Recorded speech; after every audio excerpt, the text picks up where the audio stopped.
For July 4th, my dad and 20 other relatives broke into my cabin. I didn't know until my mom called me in a panic after they set the place on fire. Hello, Reddit. I worked hard and saved for years to acquire this cabin. I didn't even inform my relatives about it. They ended up finding out nonetheless and showing up on July 4th with a large crew of family without asking me. You should get your popcorn ready for the next calamity. This is going to be a mess. Hugo is 30 years old, male, single, and supposedly the family is upset because I drive a truck instead of working in an office. Mom and Dad paid for my older sister Caroline's MBA. My younger sister Diana received her wedding and the down payment on her first home paid for.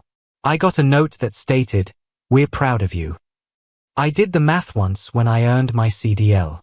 My parents spent around $180,000 on education, marriages, vehicles, and bailouts between them. Me. For my 25th birthday, I got a $50 gift card at Applebee's. So, I saved. 4 to 5% of every paycheck went straight into an account they didn't know about. I ate at truck stops and cooked whatever I could in the sleeper. Wore the same 3 pairs of jeans till the knees ripped. Drove routes that no one else desired since they paid higher. Every extra penny, including Christmas bonuses and tax refunds, went into that account. For years, I watched my family treat me like a backup plan. The one who was always there because I had nothing else to do. Helping them pack. They could get free work anytime they needed it. You never got asked to the crucial things. Only the things that needed a lot of lifting. The wedding for Caroline cost $40,000. Full service catering. Venue of choice. Photographer who charged more per hour than I made in a whole day. I wasn't part of the wedding party. The day prior, I was there to assist set up seats. It cost another $35,000 for Diana's wedding. I helped relocate the gifts after that. Neither of them offered to pay for gas. When Caroline bought her first property, Dad gave her $30,000 to put down on it. When I asked if there was anything saved for me, Mom said, "Well, honey, you're so independent. You don't really need help, do you?" Christmas was always the worst. Caroline would get designer bags and jewelry. Diana would get cash and gift cards worth hundreds. I'd get a sweater from Target and maybe a gift card to some truck stop chain. Now, let me tell you about that cabin. I found it in Montana last November. 20 acres outside, whitefish, old timber frame from 1978. Needed work, but the structure was solid. 3 bedrooms, stone fireplace, creek running through the back. The owner was a widow selling because she couldn't maintain it. Her husband had built most of it by hand, died 2 years back. She wanted it to go to someone who'd respect it. Asking $195,000. Place needed updates. Kitchen appliances from the 80s. Some rotted deck boards. Plumbing that worked but needed work. But the frame was good. Hand-cut timber beams. Stone foundation. Roof that just needed some shingles replaced. I could see what it could be. Offered $185,000 cash. Close in 3 weeks. The widow looked at me like I was messing with her. "Nobody pays cash anymore," she said. I showed her the bank statement. She started crying. Said her husband would have liked me. That I reminded her of him. Hardworking, practical, knew the value of building something yourself. She took it. Used my buddy Ray from my trucking days as my real estate contact. Ray was mid-40s, former driver who'd gotten into real estate after his back gave out. He got the road life and he wanted something permanent. He helped me with the paperwork while I was on a haul to Portland. Signed everything on my phone from a truck stop in Wyoming. Wired the money from my phone sitting in a Pilot parking lot at 2 a.m. eating a microwave burrito. Account went from $197,000 to $12,000 in one transaction. Closed December 18th. Drove straight there for my last delivery. Got to the cabin around midnight in a snowstorm. Walked through my own front door for the first time with a duffel bag and some energy drinks. Slept on the floor in my sleeping bag because I didn't have furniture yet. Woke up to sunlight coming through the windows, looking out at my own 20 acres and nobody to tell me what to do with it. Told exactly 2 people. Ray because he helped me close the deal. And Tommy, my dispatcher at the trucking company, because he needed to know where to send my WTWS. Tommy was a straight shooter, ex-military guy who ran dispatch like a tight ship. Both of them got why I kept it quiet. They'd met my family at a barbecue 3 years back. Watched my mom spend 20 minutes talking about Caroline's promotion without asking me a single question about my life. Spent the next 7 months fixing the place up between halls. New roof, fixed the plumbing, replaced the rotting deck boards, did most of it myself, hired local contractors for what I couldn't handle, paid cash for everything, kept my mouth shut. The plan was to tell them at Christmas, bring Mom and Dad up first, just the two of them. Let them see what I built without their help. Prove the disappointment son actually had his life together. Maybe get a real "we're proud of you." That plan went sideways on July 9th. I was 3 hours outside Boseman hauling construction equipment when Mom called. The phone rang, her name popping up on the dash. Answered it because I figured someone died. That's usually why she calls midweek. Hugo. Oh, thank God. Hugo, we need you right now. Her voice had that panic edge that usually means she screwed up and needed me to fix it. What happened? There was a fire at your cabin. We're all here and there was an accident with the grill and part of the deck caught fire and the kitchen has smoke damage and my brain stopped working. What the heck are you doing at my cabin? Silence. Then your cabin. Honey. Caroline found the address in your mail when we were at your apartment last month getting your old furniture. We thought it was so sweet that you bought a family vacation spot and didn't tell us because you wanted it to be a surprise. So, we planned a big family reunion weekend and you broke into my property. We didn't break in. Sweetie, Dad called a locksmith. We've been here since Thursday celebrating and today Uncle Paul was grilling and the propane tank had a leak and it flared up and caught the deck and we tried to put it out but I hung up. Pulled over on the shoulder doing about 80 and a 65. Hands shaking so bad I almost clipped a guardrail. Called Tommy. Tommy, I need emergency time off. Family emergency. What happened? My family broke into my cabin and burned it down. He was quiet for 3 seconds then. Geez. Take whatever time you need. I'll reroute the load. And Hugo, get a lawyer. It took me 4 hours to make it to the cabin. Broke every speed limit between Boseman and Whitefish. The whole drive, my brain was running numbers on how badly they could have destroyed the place. How much it would cost to fix how they thought this was okay. Kept replaying Mom's voice. The casual way she said, your cabin. Like she'd known about it all along. Like I'd be fine with them breaking in. My hands were shaking on the wheel. Had to pull over twice to calm down before I did something stupid like wrap my truck around a tree. Second time I stopped, I sat in a rest area parking lot and just breathed. Looked at photos of the cabin on my phone from when I'd first bought it. Reminded myself what I was dealing with. Turned onto my property around 7 p.m. counted 7 vehicles. Mom's SUV, Dad's truck, Caroline's sedan, Diana's SUV, Uncle Paul's RV, Aunt Nain's van, and some cousin's car. I didn't recognize 20 people from what I could see. Kids running around with sparklers. Music playing from someone's Bluetooth speaker. The smell of charcoal and smoke thick in the air. The deck I'd rebuilt by hand was half charred, black and warped. The kitchen window was blown out. Glass everywhere. Smoke stains ran up the outside wall. Someone had set up tents in my front yard like they were camping. There was a portable grill that wasn't mine. Coolers everywhere. Cans all over the grass. Trash bags piled by the trees overflowing. Someone had hung a banner between 2 trees. Havel Family Reunion 2024. Parked my truck and got out. The whole family turned to look at me like I was crashing their party, which I guess I was. Mom rushed over first, eyes red. Hugo, honey, we're so sorry. We were going to surprise you. But then the accident happened and we're all so upset and we've been trying to clean up. But get the heck off my property. She stopped like I'd slapped her. What? Everyone off my property now. Dad walked over, drink in hand, trying for the reasonable father voice that always meant he was about to gaslight me. Son, let's talk about this. It was an accident. We'll help pay for the repairs. We were just trying to do something nice and you broke into my freaking house. Arthur. His face went red. We didn't break in. We had a locksmith open it. And you should have told us you bought this place. It's the perfect family spot. And we thought you wanted us all to enjoy it together. And he paid a locksmith to drill my lock like it was his place. I said, looking at everyone. Nobody asked permission. You just decided you had the right. I stepped past him, walked toward the cabin. The front door was wide open. Music and voices coming from inside through my windows. In my house, Caroline came out holding a drink, ice clinking in the glass. She always treated me like the help.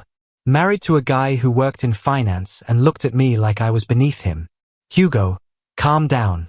We're family. What's the big deal? It's just a little smoke damage.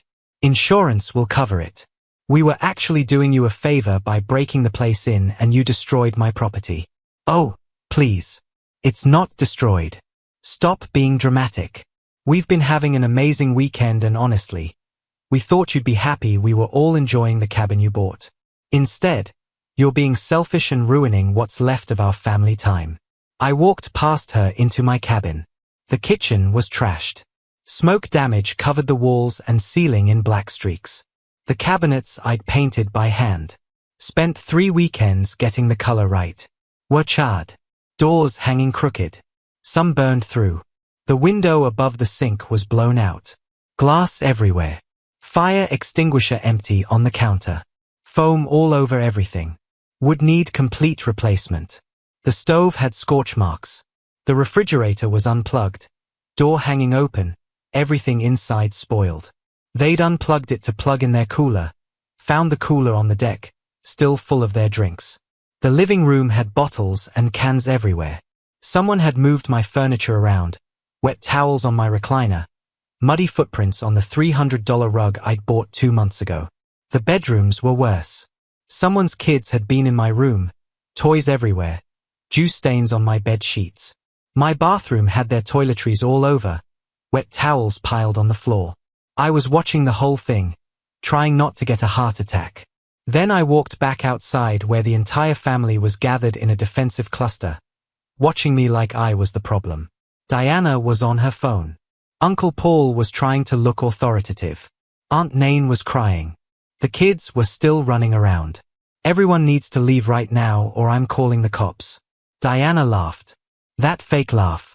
You're not calling the cops on your own family, Hugo. Just relax. We'll clean everything up tomorrow and chip in for repairs and it'll be fine. You're overreacting like you always do. You broke into my house. You destroyed my property. You still got the nerve to speak. Get the heck out of here now. Uncle Paul stepped forward. Big guy used to being the family authority. Hugo, your mother told us you bought a cabin and we thought it would be nice to all get together and enjoy it. We didn't know you'd be so possessive about it. Did anyone ask me? Silence. Did a single one of you call me and ask if you could come here? More silence. My mom started crying harder. Diana rolled her eyes and went back to her phone. Caroline sat down her drink. Look, we're sorry about the fire, okay? But you're being incredibly rude right now. We drove all the way out here to celebrate as a family, and you're treating us like criminals. This is exactly why nobody invites you to things. You're always so negative, and because you are criminals. You entered my property illegally and caused thousands of dollars in damage. Pulled out my phone, started taking pictures, the burned deck, the blown out window, the smoke damage, every bottle and can and piece of trash and broken thing. Documented everything while they stood there watching. Got video of the interior damage, the toys in my bedroom, the clogged toilet, the foam residue, all of it. Hugo, what are you doing? Mom asked, voice shaking. You'll see. Then I called 911. The sheriff's deputy who showed up was a guy named Debrinsky. Mid-40s, looked tired. I met him at the edge of the property before he got swarmed. You Hugo Havel? Yeah, I own this property. Those people entered without my permission, hired a locksmith to break my locks, and caused fire damage. He looked past me at my family who were gathered near the burned deck. That your family? Unfortunately, he almost smiled. Let's start with the basics. Then he asked me some questions. Do I own the property? Do they have permission to be there? Never told them I bought it. Never invited them. They found the address going through my mail and decided to throw themselves a party. Doki nodded, pulled out his notepad. Okay, let me get statements. I watched him talk to my parents first, then my sisters, then uncle. Took him about 40 minutes to interview everyone while I stood by my truck documenting more damage on my phone. Also documented their portable grill, the one that started the fire. Propane tank with a damaged valve. Dinsky came back. Your family claims they thought you wanted them here, that your sister found the address and they interpreted that as an invitation. Breaking into someone's house isn't an invitation. I agree. Here's the situation. Some of this is civil property damage, but trespassing and breaking and entering can be criminal charges if you want to pursue it. It's your call. I do. He looked at me for a long moment. You're sure? This is your family. They destroyed my property and didn't ask permission. Yeah, I'm sure. All right. He walked back to my family, had a conversation I couldn't hear. My mother started crying harder. My sisters looked like they wanted to kill me. Dad's face was purple. Dinsky came back. I've informed them they need to leave immediately and that you'll be filing a formal report. I've documented the scene. You'll need to come to the station tomorrow to give an official statement. I'm also calling the fire marshal to document the fire damage for the report. What about the damage? That's civil. You'll want to document everything, get repair estimates, and probably talk to a lawyer if you're planning to sue for damages. I am. He handed me his card. Come by tomorrow morning. My family loaded up their vehicles over the next hour. Mom kept trying to approach me, but I walked away every time. Dad looked like he wanted to throw a punch, but thought better of it with a cop there. Caroline made sure I heard her tell Diana that I was dead to her. The kids were crying because they had to leave. Uncle Paul was muttering about family betrayal. Aunt Nain looked at me like I'd kicked a puppy. By 10 p.m., they were gone. Dinsky left last along with the fire marshal who documented the deck and kitchen damage. After everyone left, I walked through my cabin in silence. The place I'd spent 11 years saving for the property I'd fixed up by hand. Destroyed because my family thought they were entitled to anything I owned. Called Ray around midnight. I need a lawyer. Good one. What happened? Explained the whole thing. He was quiet for a minute. Then, man, I know a guy. Property litigation specialist. He's not cheap, but he's a shark. Want me to send you his number? Yeah, Hugo, I got to ask. You really want to sue your own family? Ah, why? They broke into my house and burned it down. What would you do? I'd sue them into next year. I'll text you the lawyer's info. Spent the night in my truck. Couldn't sleep in the cabin with the smoke smell everywhere and my family's destruction staring at me from every surface. Sat in the sleeper cab looking at my property through the windshield. Made a list on my phone of everything that needed fixing, everything they'd broken. The list hit 2 full pages before I stopped writing. Didn't sleep much, maybe 2 hours total. Kept thinking about them, laughing and drinking and using my stuff like it belonged to them. Morning came cold and grey. Made instant coffee on my portable burner. Sat on the tailgate watching the sun come up over my destroyed property. Ray called around 7 a.m. Met with the lawyer on Monday morning. His name was Frank, 60 years old. Guy looked like he'd been destroying people in court for 40 years. Laid out everything, the documents, the photos, the videos, the police report, the fire marshal's report, the repair estimates I'd gotten over the weekend, kitchen repair, deck rebuild, smoke remediation and repainting, broken windows, damaged furniture and belongings, stolen food and supplies, new locks and security system, lost wages from missing work. Total $45,400. Frank went through everything, making notes, occasionally looking up at me over his reading glasses. Finally set down the papers. This is pretty straightforward. Trespassing, property damage, breaking and entering using the locksmith. The fire marshal's report confirms the propane tank leak. You've got documentation, police report, proof of ownership. They don't have a defense. How long will it take? If they fight it, 6 months to a year. If they settle, maybe 3 months. But I have to ask you, are you ready for this? They're going to try to make your life miserable. I've seen this before. Yep, I'm ready. He smiled.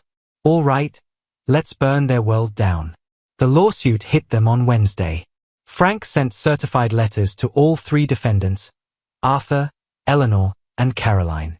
Diana wasn't named because technically she didn't organize it. She just showed up, but she'd find out soon enough. My phone started ringing Thursday morning. Ignored the first 10 calls. Let them all go to voicemail. Listened to them later that night, sitting in my truck at a rest stop in Idaho. Mom, Hugo, please, you can't sue us. We're your parents. We made a mistake. We thought you'd be happy. Please call us back and let's work this out as a family. Dad, this is ridiculous. You're going to destroy this family over an accident, over some smoke damage. Call me back and let's settle this like adults instead of running to lawyers. Caroline, you're a piece of work, Hugo. Suing your own family over a cabin. I always knew you were selfish, but this is a new low. Don't expect to be welcome at any family events ever again. Mom and Dad are devastated. Ignored them all. Tommy called that afternoon. Hey man, how's it going? Filed the lawsuit. They're losing their minds. Good. They earned it. Listen, I've got some runs coming up if you need work. Long hauls, good pay. Might be good to stay busy. Keep your mind off this mess. Yeah, send me the routes. Will do. And Hugo, you did the right thing. Got back on the road the following week. Tommy set me up with premium routes, stuff that paid better than my usual hauls. Gave me time to think without having to see the cabin in its destroyed state. It helped. Just me, the truck, the highway, no family drama. Frank texted me updates every few days about the legal stuff. The defendants had hired a lawyer. They were claiming it was a misunderstanding. That they tried to contact me but couldn't reach me. That they thought I'd be happy about the family gathering. Complete lies. Frank had my phone records showing no incoming calls from them until after the fire. The repair work started in early August. Had to hire contractors because I couldn't do it myself while working. Took out a loan for $25,000 to cover the immediate costs since my savings were tapped from the original purchase and renovations. Insurance was complicated since I just bought the place and hadn't gotten full coverage yet. Just basic liability. My mistake. But one I'd fix after this was over. Her husband was furious that her parents couldn't help with their second kid like they'd promised. They'd been counting on that free child care, had budgeted around it. Now they were scrambling for daycare they couldn't afford. The cracks in their perfect marriage were showing. Her posts got darker, more desperate, fewer followers engaging. Uncle Paul blamed my parents for the whole thing. Said they dragged him into it by inviting him to Hugo's cabin without checking if I actually knew about it. Stop talking to them. Aunt Nain was still crying about having to pay her share of the legal fees. A cousin started a rumor that I was actually rich and just wanted to bankrupt the family for fun. Heard Caroline was telling people I'd ruined the family, that I was vindictive and cruel, that I cared more about money than relationships. Let her talk. I had my cabin and savings I'd built back up already. She had debt, a failed marriage, and had to live with our parents at 34. Different priorities. Started building the life I'd actually wanted. Met more locals through Pete. Regular guys who didn't care about family drama or expect favors. Pete introduced me to his crew. Guys who worked construction, hung out on weekends, got that. Sometimes you just need space that's yours. We'd work on projects together when I was off the road, tackle whatever needed doing. Built a proper shed on the property to store tools and equipment. Took us 3 weekends, but we did it right. Proper foundation and everything. Expanded the deck to wrap partway around the cabin. Gave me more space to sit out and watch the sunsets. Installed a generator backup system that could run the whole cabin for a week if the power went out. Pete knew an electrician who gave me a good price, did the work clean and to code. He'd come up when I was around. We'd work on whatever project was next. He taught me better carpentry, showed me how to do crown molding and proper mitered corners. In return, I'd help him with side jobs when I had time, made some extra cash that went right back into cabin improvements. Pete got the appeal. Sometimes you just need a place that's yours. No explanations, no obligations. Exactly. March brought the first signs of spring. Snow melting, creek running high and loud, everything waking up. Took a full week off work and spent it at the cabin doing nothing productive. Read books I'd been meaning to get to for years. Cooked actual meals, not just truck stop garbage. Grilled steaks on the new deck. Made fresh coffee every morning. Sat outside in the cold, watching the sun come up over the mountains. Went fishing in the creek. Caught some trout. Nothing huge but big enough to eat. Pan-fried them with butter and garlic. Ate them while watching the sunset. It felt earned. Everything up here felt earned now. Thought about where I was a year ago. Thought about everything that had happened. The invasion, the fire, the lawsuit, all of it. Felt good about every decision I'd made. No family drama, no obligations. Just me and the life I'd built and defended. 5 months after the settlement, on a Tuesday afternoon in late April, I was staining the new deck when a car pulled up my driveway. The gate was open because I was expecting a lumber delivery. Recognized the car immediately. Diana's white SUV. The security system alerted me before she made it halfway up the drive. Checked the camera feed on my phone. She was alone, no kids, looking rough. Set down my brush and walked to meet her at the top of the driveway. She got out slowly. Hugo, can we talk? You need to leave now. Please, just 5 minutes. I drove 3 hours to get here. I need help. Diana, there's a restraining order against Mom, Dad, and Caroline. You're not covered by it, but you're still trespassing on my property. I'm asking you once to leave. She started crying. Actual tears that looked like they'd been building for months. Hugo, I'm desperate. Mom and Dad won't help anymore. They can't afford it. Caroline's barely talking to me because she blames me for not stopping you from suing. My husband and I are drowning. The medical bills from the second kid are crushing us and the house payment is 3 months behind and I just need money alone. 20,020. I'll pay you back. I swear. We're about to lose the house and my husband's talking about divorce and I don't know what else to do. Should have thought about that before you invaded my property. That wasn't my fault. I just came along. I didn't organize it. I didn't hire the locksmith. I didn't know. You knew. You all knew. And none of you asked permission. You just assumed you could take whatever you wanted from me because that's how it's always been. She wiped her face with her sleeve, leaving a wet streak. I get it. Okay, we screwed up. We shouldn't have come here without asking. But this is different. I'm your sister. I'm begging you. My kids need your kids need parents who take responsibility instead of always expecting handouts. You know what I was doing at your age? Living in a truck and saving every dollar. Working routes nobody else wanted. Eating garbage food so I could build something. And you? You got a wedding, a house down payment, free childcare from Mom and Dad, and you still can't make it work? Her face shifted from desperate to angry, the mask slipping. You're really going to let your niece and nephew suffer because you're holding a grudge? I'm going to let you figure out your own problems like I had to figure out mine. 11 years of being treated like the family disappointment while you got everything handed to you. And when I finally built something for myself, you thought you could just take it. It was a mistake. It was entitlement. Now I'm going to ask you one more time to leave my property. After that, I'm calling Deputy Dobrinsky and having you removed for trespassing. She stood there shaking, breathing hard. You're not the brother I knew. You never knew me. You just knew the version that was useful. You've got 30 seconds to get in your car. Started counting out loud. She got the message at 15. Practically ran to her SUV, hands shaking as she started the engine. Sat there for a second like she might say something else.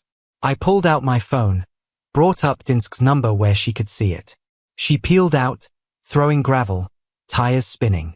The gate closed automatically behind her. Watched the dust settle on my driveway, then went back to staining the deck. The wood needed 3 coats. Had to be done right. Pete showed up an hour later with the lumber for the shed expansion. Noticed the fresh tire marks. Someone just leave in a hurry? My sister showed up begging for money. What did you say? Gave her 30 seconds to leave before I called the sheriff. He nodded, grabbed his tools. Good. Some people need to learn consequences exist. We worked until sunset, building something that would last. When we finished, he cracked open 2 sodas from his cooler, and we sat on the new deck, watching the light fade over the mountains. This is a good place, Kimi said. Worth protecting. Yeah, it is. The cabin was quiet that night. Just the sound of the creek running high with snow melt. The wind through the pines. The creak of the new deckboards settling. My phone buzzed. Text from Tommy. Got a premium route for you next week if you want it. Portland to Boston. Excellent pay. Replied. I'm in. Send the details. Slept that night better than I had in years. Life was good.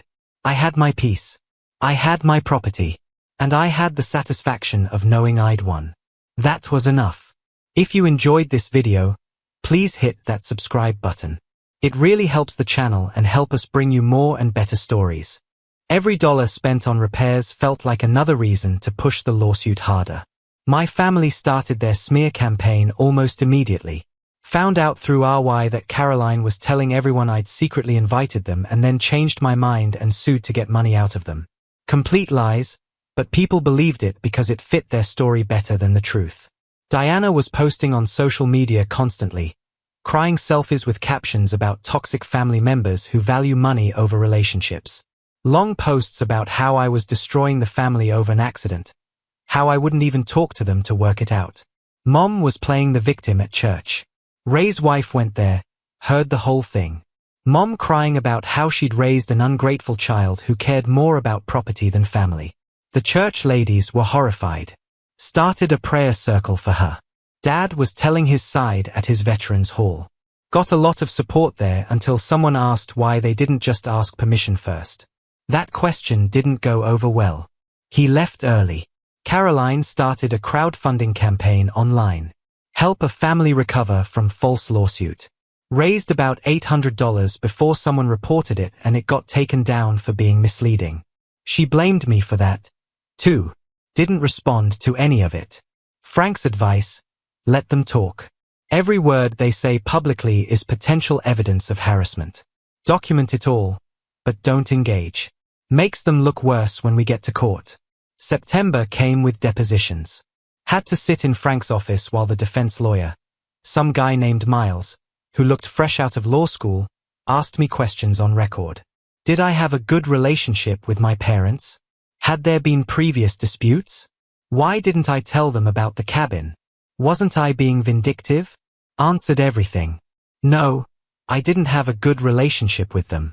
I didn't tell them about the cabin because it was mine and they had no right to it.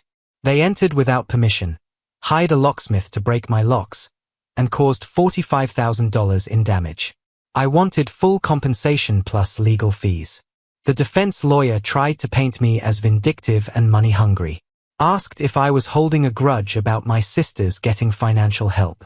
Asked if this was really about the cabin or about deeper family issues. Frank objected to half of it. The judge sustained most of the objections, but the implication was clear.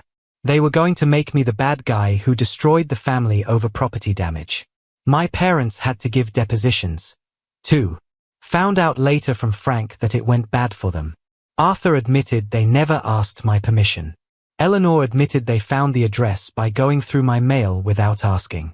Caroline admitted she organized the whole thing and hired the locksmith to open my cabin. Frank called me in October. They want to settle. For how much? Full amount of damages plus your legal fees. $52,000 total. Take it. You sure? We could probably get more if we go to trial. Emotional distress. Punitive damages. I want it done. Take the settlement. Smart. I'll draft the terms. I'm also recommending you file for a restraining order against all 3 defendants. Do it. The settlement came through in November. Wire transfer straight to my account on a Wednesday morning while I was hauling a load through Nebraska. Paid off the repair loan immediately. Covered Frank's fees. Had $16,600 left over. Put half toward the security system upgrade I'd been planning. Saved the rest. Cameras, motion sensors, alarm system tied directly to my phone and the sheriff's department. Frank helped me file for a protection order against all 3 defendants. A week later, the judge signed it. 3-year order against Arthur, Eleanor, and Caroline. They couldn't contact me. Couldn't come within 500 feet of me or my property. Violation meant arrest, not just a fine. Never heard from them directly again. The restraining order made sure of that. But I heard through Ray, who heard through mutual connections, that they were struggling. The settlement had drained their savings. Arthur and Eleanor had to refinance their house to cover it. Caroline and her husband were fighting constantly about money. Diana was bitter that her parents couldn't help with child care expenses anymore. Good. The cabin repairs finished in early December, just in time for the first real snowfall. It took 4 months total, but it looked better than before. New deck with proper railings, composite boards that wouldn't burn. Better kitchen with commercial-grade appliances. Stainless steel everywhere. Proper ventilation system with a hood that actually worked. Walls repainted in the same colors I'd chosen originally. The settlement covered the repair loan and then some. Gave me breathing room I hadn't had in months. The new kitchen had granite countertops I'd upgraded to. Installed a dishwasher for the first time. Figured I'd earned that. Got a gas range. The cabinets were custom-built by a local craftsman Pete New. Better quality than what I'd done myself. Still painted them the same color though. Started spending my off days there again. Brought up furniture from my apartment. Replaced everything they'd ruined. Set up the security system myself with Pete's help. Pete was a local contractor I'd met during the repairs. He'd helped with the deck rebuild and we'd become friends. 8 cameras covering every angle of the property. Even installed motion-activated lights around the perimeter. The whole setup had cost about $8,000 between the professional install and equipment, but the settlement money meant I could do it right. Nobody was getting in again without me knowing.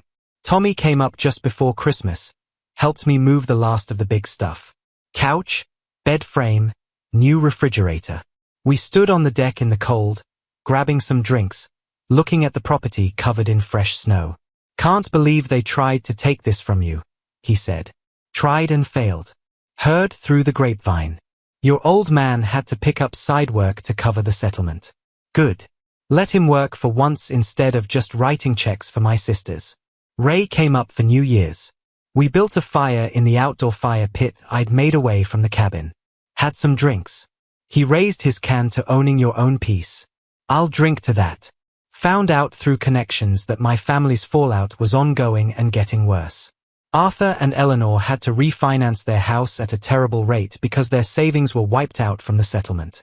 Destroyed their retirement nest egg they'd been building for 20 years. Had to cancel the cruise they'd planned for their 35th anniversary. Couldn't afford the lifestyle they were used to. Had to drop their country club membership. Caroline and her husband officially separated in January. The money stress was part of it, but also he'd been furious that she'd organized the whole cabin invasion. Felt like she'd dragged him into her mess. She'd moved back in with my parents, which I'm sure was going great for everyone. Heard she was sleeping in her childhood bedroom at 34, bitter and angry, posting passive-aggressive quotes on social media. Diana's Instagram went from perfect lifestyle content to passive-aggressive posts about family betrayal and financial struggles.